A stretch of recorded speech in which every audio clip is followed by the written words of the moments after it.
Sono Luca, mi conoscete quasi tutti, faccio parte del coordinamento dove mediare questo incontro. Grazie per aver scelto questo incontro, sono sicuro che sarà remunerativo. Marjan, più di 10 anni che lavora al suo museo, ha fatto delle cose molto interessanti, straordinarie, e quindi sicuramente un'esperienza importante.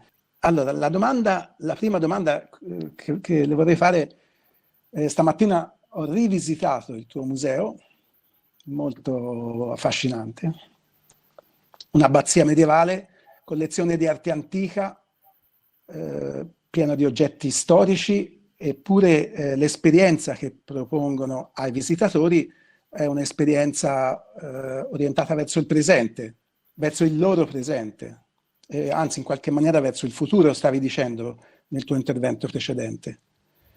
È come se le opere del museo venissero reinterpretate insieme tutte le volte, venisse cercato un significato nuovo insieme ogni volta. La domanda è se questo favorisce una maggiore partecipazione delle persone che di solito diciamo, sono escluse dai musei, che non frequentano i musei. Non penso solo ai pubblici speciali, ma alle tante persone che non frequentano i musei senza avere nessun tipo di disabilità. E però anche se questo, d'altra parte, oppure come evitare che questo venga meno alla funzione educativa del museo.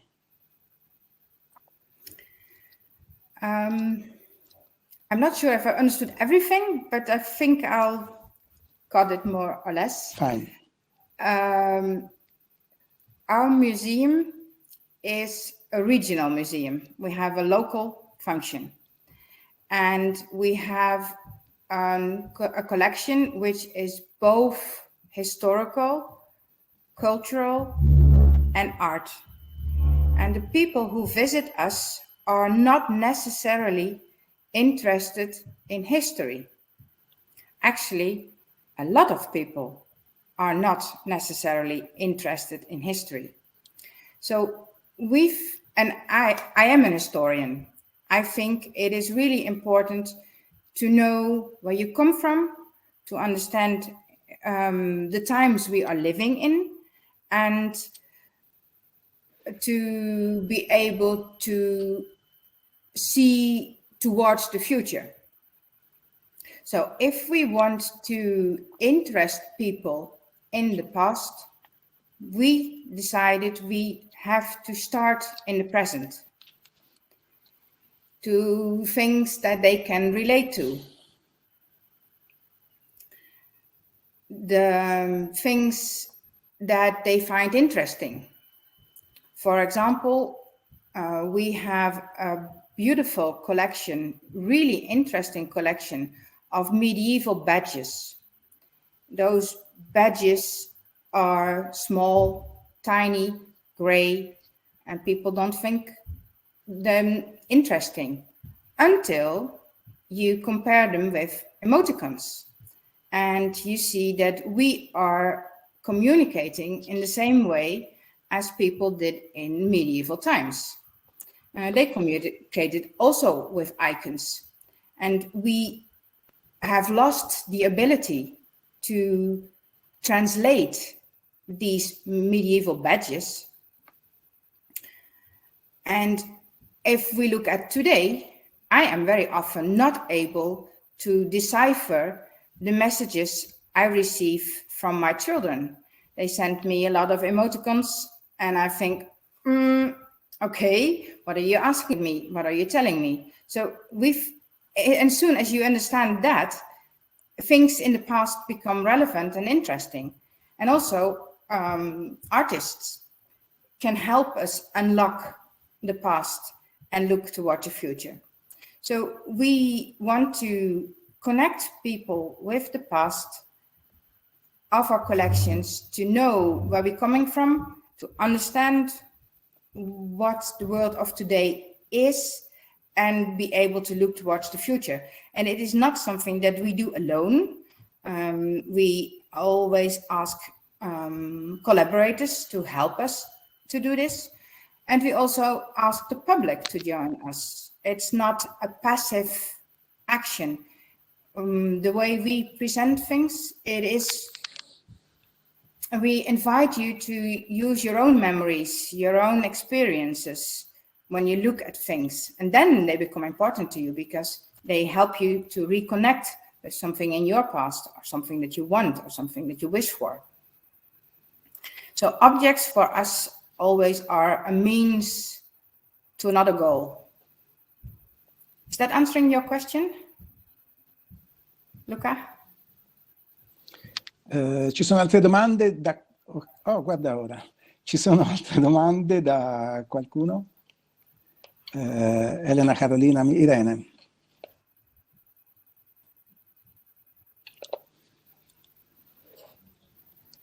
Prego, Elena. Sì, posso.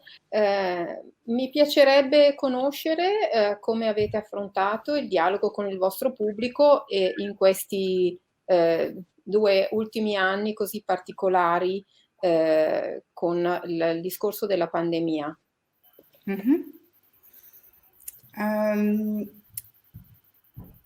Actually, it's a bit more complicated. 2 years ago, we wanted to start a program to help fight loneliness. And for that, we want to use the museum as an enabler. And then came Corona. So we wanted to be able to meet people, to use art to combat loneliness. And when we were confronted with the pandemic, we realized that what we intended was not going to work. And we just had a small-scale experience with a robot in the museum. Actually, it's like this. It's similar to Teams or Zoom, but it's on a machine with wheels, and people at home can steer the device. So you choose what you see in the museum. And at first we intended it to use for people with dementia and their caregivers that are staying at home. Because very often these groups of people are not very mobile anymore. There's too many impulses from outside, so it's difficult to visit a museum. And when you are alone at home with your caregiver, watching a computer screen, you can remove a lot of impulses. And when we had good experiences with this, so we decided we were going to offer this opportunity to everyone. A very exclusive, individual experience in the museum. You choose what you want to see, and we have a museum conductor next to the device who is talking to you like we are having a conversation about the art that you see and about all kinds of things. Actually very similar to the programs we have for people with dementia, but then for everyone. That's one of the examples we have used the last couple of years.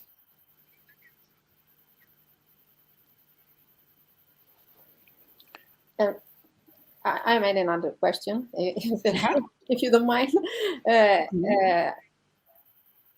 Ora sarei interessata a conoscere proprio i programmi invece che fate per le persone con demenza in condizioni normali, cioè quale tipo di offerta, come interpretate la visita, come accogliete questo tipo di pubblico, che penso sia poi un po' proprio l'argomento di questo nostro incontro. If I'm right, you're asking and what we offer people with dementia in normal times before Corona. We have a Dutch program which is called Unforgettable, and we are one of the museums that offer it. And it's very similar to what the New York MoMA offers, Meet Me at MoMA. It's a program in which you use the inquiry-based learning method to have a conversation between people with dementia, their caregivers, and it's a group of people with a museum conductor. And we also have our own program, which is not specifically for people with dementia, but it's for elderly people. It's called House of Memories.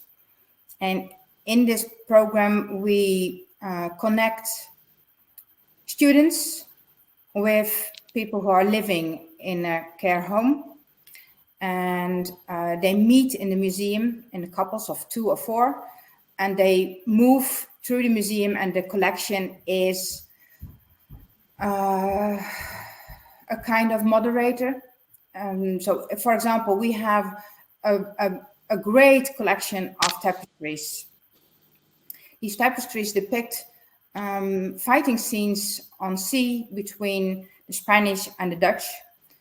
So you can see these tapestries in different ways. You can see them as fighting scenes. You can see them as the landscape that still exists in Zealand. But you can also see the craftsmanship of tapestries. So they offer you an entry for a meeting, for a conversation. And we noticed that this is about sharing experiences from different generations. And it is not about what you know, but it is about what you see and what you feel and what you remember at that point. So it is, it's different, but it's also similar to the Unforgettable program. And that is what we do in the museum. Outside the museum, there is a commercial company which offers large touch tables for care homes. It's like your tablet.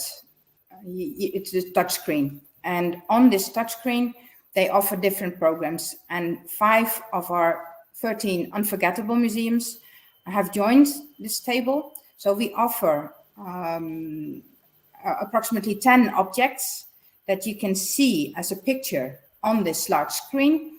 And we offer them also information and questions that you can use to have your own unforgettable conversation in the home. And last 2 years, it was impossible for elderly groups to visit the museum. So we have a Dutch consortium. It's called Museum Plus Bus. So it offers a ride from a home or a place, and you can sign up, and then they bring you to the museum, to several museums in the Netherlands.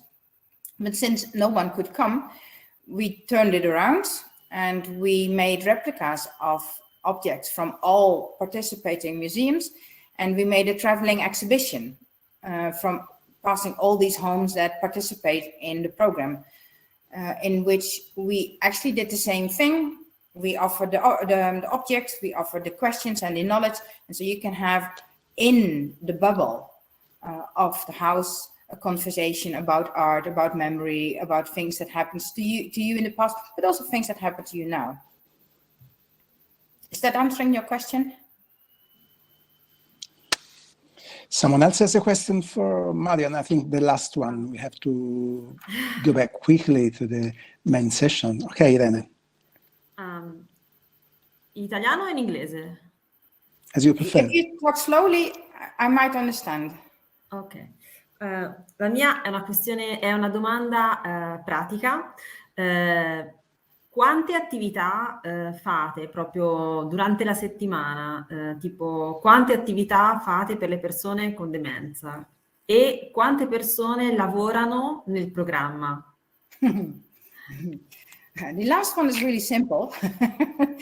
This is a really small organization, at least in the Netherlands. I have 18 full-time employment, divided over 25 people, and only 1/3 of this 18 positions is on the content, which means that I have more or less 1 person on education.